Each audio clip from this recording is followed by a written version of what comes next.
ഇന്നൊരു get ready with me ആണ് കേട്ടോ. നാളെ തിരുവാതിരക്കളിയുടെ ഫൈനൽ റിഹേഴ്സലാണെന്ന്. അപ്പോൾ ക്രിസ്മസ് ആയതുകൊണ്ട് തന്നെ ഒരു റെഡ് കളർ ടോപ്പ് ഇടാന്ന് വിചാരിച്ചു.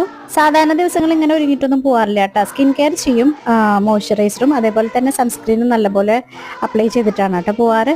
അപ്പോൾ ഇന്ന് ഒരു ഫൈനൽ ഡേ അല്ലേ എന്ന് വിചാരിച്ചിട്ട്, പിന്നെ ക്രിസ്മസിൻ്റെ തലേദിവസം കൂടിയിട്ടാണ്. അപ്പോൾ ഒരു ചെറിയൊരു കേക്ക് കട്ടിങ്ങും കാര്യങ്ങളൊക്കെ അറേഞ്ച് ചെയ്തിട്ടുണ്ട്. അപ്പോൾ അതിനായിട്ട് പോവാണ് കേട്ടോ. ഈ ഞെക്കി തുറപ്പിച്ചെടുക്കുന്നത് സൺസ്ക്രീനാണ്.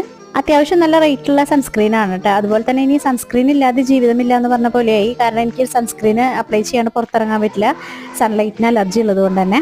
പിന്നെ എല്ലാം പഴയ പോലെ തന്നെ കേട്ടോ. ഒന്ന് പുരികം ഷെയ്ഡ് ചെയ്ത് കൊടുത്തു, പിന്നെന്താ പൊട്ട് വെച്ചു, അതുപോലെ തന്നെ മുകളിലൊന്ന് കണ്ണ് എഴുതിയിട്ടുണ്ട്, ലിപ്സ്റ്റിക്ക് ചെറുതായിട്ടൊന്ന് ഇട്ട് കൊടുത്തു, അത്ര തന്നെ കേട്ടോ. മുടി വന്നിട്ട് പൊക്കി കെട്ടിയേക്കാണ് കേട്ടോ. അങ്ങനെ ഞങ്ങളുടെ പ്രാക്ടീസ് കാര്യങ്ങൾ കഴിഞ്ഞു. അപ്പോൾ ചെറിയ രീതിയിലൊരു കേക്ക് കട്ടിങ്ങും കാര്യങ്ങളൊക്കെ ഉണ്ടായിരുന്നു. അപ്പോൾ അമ്മമാരെ സെക്ഷനും കൂടിയിട്ടുണ്ടായിരുന്നു കേട്ടോ. എല്ലാവരും കൂടിയിട്ട് കേക്ക് കട്ട് ചെയ്തു. എല്ലാവരും സന്തോഷത്തോടെ കേക്ക് കട്ട് ചെയ്ത് കഴിക്കാനാണ് കേട്ടോ. അപ്പോൾ ഇന്നത്തെ വീഡിയോ